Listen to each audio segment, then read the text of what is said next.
800 ஆண்டுகளுக்கு பிறகு வானில் கிறிஸ்துமஸ் நட்சத்திரம் தோன்றும் அரிய நிகழ்வு வரும் 21ஆம் தேதி நடைபெறவுள்ளது. இதனை உலகின் எந்த பகுதியில் இருந்தும் பார்க்கலாம் என்றும் விஞ்ஞானிகள் தெரிவித்துள்ளனர்.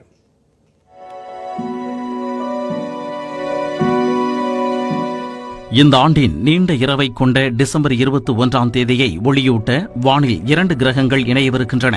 கிட்டத்தட்ட 800 ஆண்டுகளுக்கு பிறகு இந்த அரிய நிகழ்வு வானில் தெரியவிருக்கிறது. சூரிய மண்டலத்தின் 2 மாபெரும் கிரகங்களான வியாழன் மற்றும் சனி ஆகியவை வரும் 21ஆம் தேதியன்று அருகருகே வரவிருக்கின்றன. அப்போது 2 கிரகங்களும் இணைந்து அடிவானில் ஒரு பிரகாசமான நட்சத்திரம் போல ஒளிரும்.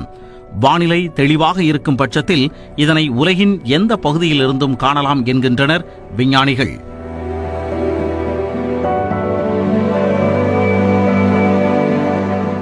சனிக்கோளும் வியாழனும் கிட்டத்தட்ட 400 ஆண்டுகளுக்கு ஒருமுறை அருகருகே வருகின்றன.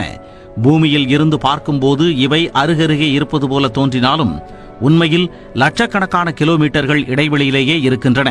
கடைசியாக 1226ஆம் ஆண்டு இந்த கிரகங்களின் இணைவை பூமியிலிருந்து பார்க்க முடிந்தது. அடுத்த 400 ஆண்டுகள் கழித்து 1623ஆம் ஆண்டில் இவை நெருங்கி வந்த காட்சி பூமியில் தென்படவில்லை என கூறப்படுகிறது. இதனால் 800 ஆண்டுகளுக்கு பின் இந்த நிகழ்வு மீண்டும் பூமியில் தெரியவிருக்கிறது.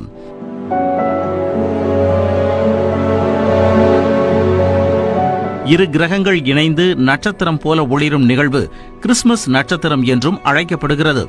இயேசு பிறந்தபோது வானில் தோன்றிய பிரகாசமான ஒரு நட்சத்திரத்தை பின்தொடர்ந்து சென்ற ஞானியர் சிலர் குழந்தை இயேசுவை பார்த்ததாக பைபிளில் கூறப்படுகிறது.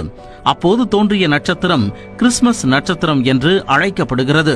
கிறிஸ்துமஸ் நட்சத்திரம் என்பது தனி ஒரு நட்சத்திரம் அல்ல என்றும் இதுபோன்ற இரு கிரகங்களின் இணைவே நட்சத்திரம் போல ஒளிர்ந்திருக்கலாம் என்றும் ஆராய்ச்சியாளர்கள் தெரிவிக்கின்றனர்.